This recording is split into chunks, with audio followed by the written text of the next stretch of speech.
Hello listeners, मैं हूं किरण चावला कपूर और आज पढ़ने वाले हैं हम क्लास 6 की हिंदी की बुक मल्हार से लेसन नंबर 7, जो कि एक पोएम है और पोएम का नाम है जलाते चलो। इस पोएम को लिखा है द्वारिका प्रसाद माहेश्वरी ने और खूब ओजस के साथ भरी हुई ये कविता है। हमें प्रेरित करती है कि हमें लगातार कोशिशें करती रहनी हैं। तो कहा गया है, जलाते चलो ये दिए स्नेह भर भर, कभी तो धरा का अंधेरा मिटेगा। भले शक्ति विज्ञान में है निहित वह, कि जिससे अमावस बने पूर्णिमा सी, मगर विश्व पर आज क्यों ही दिवस में घिरी आ रही है अमावस निशा सी। तो कहा गया है कि जिंदगी में आप कोशिश करो कि दिया स्नेह से भर भर के जलाते जाओ, तभी इस धरती से अंधेरा मिटेगा। भले ही शक्ति विज्ञान की हम देखते हैं, लेकिन आपको पता है ना, अमावस की रात के बाद भी पूर्णिमा आती है, तो अंधेरे के बाद रोशनी आती है। मगर विश्व पर आज क्यों दिवस में ही, लेकिन पूरे विश्व में आज ही दिन में ही क्यों घिरी आ रही है अमावस निशासी। दिन के समय ही अंधेरा क्यों हो गया है, अमावस जैसी स्थिति क्यों हो गई है। तो कुछ गलत हुआ होगा ना संसार में। तो कोशिशें करो, दिया जलाओ।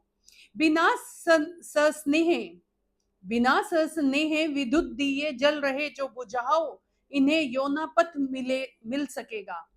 कि अगर आप कोशिश करो, कुछ दिए जलाओ, तो बिना स्नेह के दिए ना जलेंगे। और तब अगर आप इन दियों को जला करके कोई और इन्हें बुझाने की कोशिश करेगा, तो हमें अपना रास्ता नहीं मिल पाएगा। मतलब दिया जलाना ही नहीं है, जलता हुआ रखना भी है। जला दीप पहला तुम्ही ने तिमर की, चुनौती प्रथम बार स्वीकार की थी। तिमर की सरिता पार करने तुम्हें ने बना नाव की, दीप की नाव तैयार की थी। कहते हैं कि पहला दिया तो तुम्ही ने जलाया था ना अंधेरे में, और चुनौती भी तुम्ही ने स्वीकार की थी, हिम्मत रखी थी ना ये सब करने की। तो तिमर की सरिता पार करने को, तिमर मतलब अंधेरा, अंधेरे की सरिता नदी को तुम पार करने के लिए बना दीप की नाव तैयार की थी। तो तुमने दीप की, दिए की नाव तैयार कर ली थी।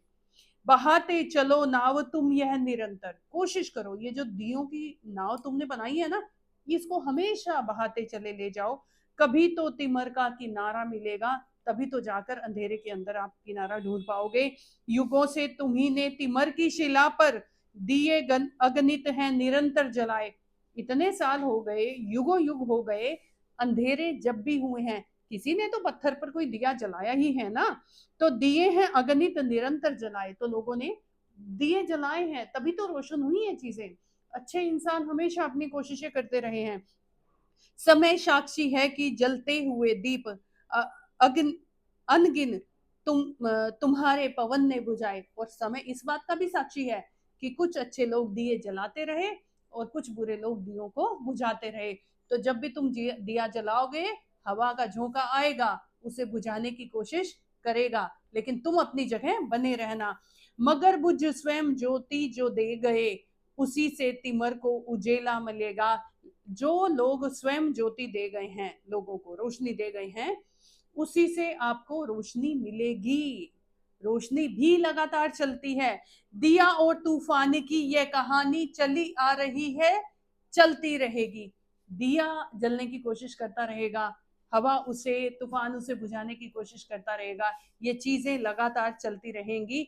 जो जो भी प्रथम बार लो दीप की स्वर्ण सी जल रही है, वो जलती रहेगी। लेकिन जो तुमने पहली लो जलाई थी ना, जिसे दिया जला था, उसके साथ से ही वो लो आगे आगे आगे कंटिन्यू होती रहेगी। तो स्वर्ण रेखा सा वो दिया हमेशा बना रहेगा। तुम अपनी कोशिशें अच्छी करते रहो, रहेगा धरा पर दिए एक भी यदि, कभी तो निशा का सवेरा मिलेगा। तो इस धरती के ऊपर जब भी कोई एक दिया रह जाएगा, तो ये बात पक्की है कि अगली सुबह निकलने वाली है, सवेरा निकलने वाला है, और रात आएगी तो उस दिया से फिर अंधेरा मिटने वाला है। तो अपनी कोशिशों में शानदार तरीके से बने रहिए और भूलिएगा मत इस कविता को। अगले लेसन को जानने के लिए हमारे साथ रहें, सब्सक्राइब करें। Thank you very much.